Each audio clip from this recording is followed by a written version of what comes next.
வணக்கம். இன்னைக்கு நம்ம Curvature Pen tool யூஸ் பண்ணி எப்படி ஒரு ஆப்பிளோட வெக்டர் ஆர்ட் வரைய போறோம்னு பார்க்கலாம். ஸோ முதல்ல நம்ம வந்து பென் டூல் போயிட்டு பென் டூல்லேருந்து பென் டூல் தேர்ட் ஆப்ஷன் இருக்கும் Curvature Pen tool, அதை நம்ம ஆக்டிவேட் பண்ணிக்கலாம். ஆக்டிவேட் பண்ணிவிட்டு இந்த இமேஜை கொஞ்சம் நம்ம ஜூம் பண்ணிக்கலாம். ஸோ ஜூம் பண்ணுறதுக்கு நான் Ctrl+ யூஸ் பண்ணியிருக்கேன். அதில் கொஞ்சம் ட்ராப் வந்து ஈஸியாக இருக்கும். ஸோ இந்த Curvature Pen toolோட ஃபர்ஸ்ட் பாயிண்ட் கொண்டு வந்து இந்த பார்டரில் அப்படியே ப்ளேஸ் பண்ணுறேன் பாருங்கள். அதே மாதிரி ப்ளேஸ் பண்ணிட்டு வாங்க. ப்ளேஸ் பண்ண அந்த கலர் ஃபில்அப் ஆகிட்டே வரும். அது நான் அந்த கலர் எப்படி வந்துச்சுன்னு உங்களுக்கு நான் சொல்கிறேன். ஸோ ஃபர்ஸ்ட் இந்த ஃபில்அப் பண்ணி முடிச்சிடுவோம் நம்ம.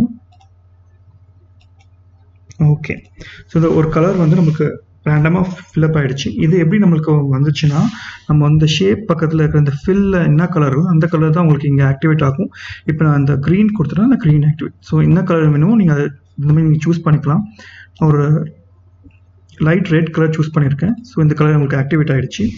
இப்போது இந்த கார்னர் பார்த்தீங்கன்னா பாருங்கள், ஜூம் பண்ணி காமிக்கிறேன் பாருங்கள். நம்ம ட்ரா பண்ணல கொஞ்சம் ப்ராப்பராக அந்த ஷேப்புக்கு வரல. ஸோ அந்த ப்ராப்பராக ஷேப் வரதுக்கு நான் என்ன பண்ணிடுறேன், நான் கொஞ்சம் ஒப்பாசிட்டி குறைச்சிக்கிறேன் ஒரு 50% கிட்ட. ஸோ அப்போ தான் அந்த ஓவரால் இமேஜில் உங்களுக்கு எங்கெங்கே ப்ராப்பராக வரலையோ அதை நம்ம சூஸ் பண்ணிக்கலாம். ஸோ இப்போ Curvature Pen tool நம்ம ஆக்டிவேட்டில் வச்சுருக்கோம் பாருங்கள். இந்த ஒரு லைன் ப்ராப்பராக வரல. ஸோ இந்த இடத்துல நான் ஒரு பாயிண்ட் ப்ளேஸ் பண்ணுறேன். ஃபஸ்ட்டு பாருங்கள், ஒரு பாயிண்ட் ஆட் பண்ணிட்டேன். ஸோ இதை வந்து நான் மவுஸோட லெஃப்ட் பட்டனை ப்ரெஸ் பண்ணி இதை அப்படியே ட்ராக் பண்ணி இங்கே வச்சுக்கிறேன். இங்கே பாருங்கள். ஓகே, அதே மாதிரி இந்த இடத்துல பாருங்கள் கொஞ்சம் கேப் இருக்குது. ஒரு பாயிண்ட் ஆட் பண்ணிக்கிறேன், அப்படியே கொண்டு போயிட்டு அந்த இடத்துல ப்ளேஸ் பண்ணுறேன். இந்த பாயிண்ட்டை வந்து நம்ம இங்கே இருக்குது, இன்னும் கொஞ்சம் மேலே கொண்டு போனால் நார்மலாக எடுத்துன்னு போயிட்டு இங்கே அப்படியே ப்ளேஸ் பண்ணிக்கலாம். ஓகே, அதே மாதிரி பாருங்கள் இந்த இடத்துல கொஞ்சம் கேப்ஸ் இருக்குது. கொஞ்சம் நம்ம ட்ரா பண்ண அந்த லைன் வந்து கொஞ்சம் உள்ளே இருக்குது. ஸோ அதுக்கு நம்ம ஒரு பாயிண்ட் இங்கே ஆட் பண்ணி இதை அப்படியே கொண்டு போயிட்டு மவுஸோட லெஃப்ட் பட்டன் கிளிக் பண்ணிக்கலாம். ஸோ பாருங்கள், ஓகே, இங்கேயும் கட்டாக வந்துருச்சு. இந்த இடத்துல வேணும்னா கொஞ்சம் ஆட் பண்ணிக்கலாம். அதே மாதிரி இந்த இடத்துல பாருங்கள் கொஞ்சம் நிறைய கேப் தெரியுது. ஸோ இந்த இடத்துல ஒரு பாயிண்ட் நான் ஆட் பண்ணிக்கிறேன். ஆட் பண்ணிவிட்டு மவுஸோட லெஃப்ட் பட்டனை ப்ரெஸ் பண்ணி கொஞ்சம் வெளியே ட்ராக் பண்ணிக்கிறேன். ஓகேங்களா? ஓகே, இப்போ நான் Ctrl- பண்ணி இதை ஜூம் அவுட் பண்ணிக்கிறேன். இப்போ பாருங்கள், ஒப்பாசிட்டி நான் இன்க்ரீஸ் பண்ணுறேன். ஓகேங்களா? ஸோ உங்களுக்கு ஒப்பாசிட்டி நீங்கள் 50% டிக்ரீஸ் பண்ணிட்டீங்கன்னா பேக்ரவுண்ட் இமேஜ் வந்து உங்களுக்கு ஈஸியாக தெரிய வந்துடும். ஸோ தெரிஞ்சிச்சுன்னா நீங்கள் ஈஸியாக அதை தகுந்த மாதிரி ஃபிட் பண்ணிக்கலாம். அதுதான் நான் ஒப்பாசிட்டி குறைச்சேன். ஓகே, இப்போ நம்ம இது ஆல்மோஸ்ட் முடிச்சாச்சு.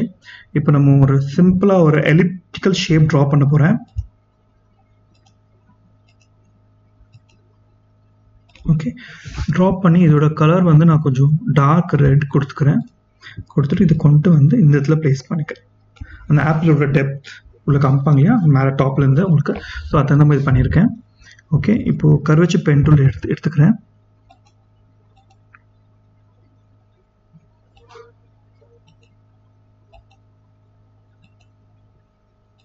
ஓகே, இதோட கலர் போயிட்டு டார்க் கொடுத்துக்கிறேன். பாருங்கள், இது கொண்டு வந்து இங்கே ப்ளேஸ் பண்ணிக்கிறேன். ஓகேங்களா? ஸோ ஓகே, ஸோ ஆப்பிளோட வெக்டர் ஆர்ட் ட்ரா பண்ணி முடிச்சிருக்கோம். நீங்களும் இதே மாதிரி ட்ரை பண்ணுங்கள். உங்களோட ஃபீட்பேக் வந்து கமெண்ட் செக்ஷனில் சொல்லுங்கள். தேங்க்யூ.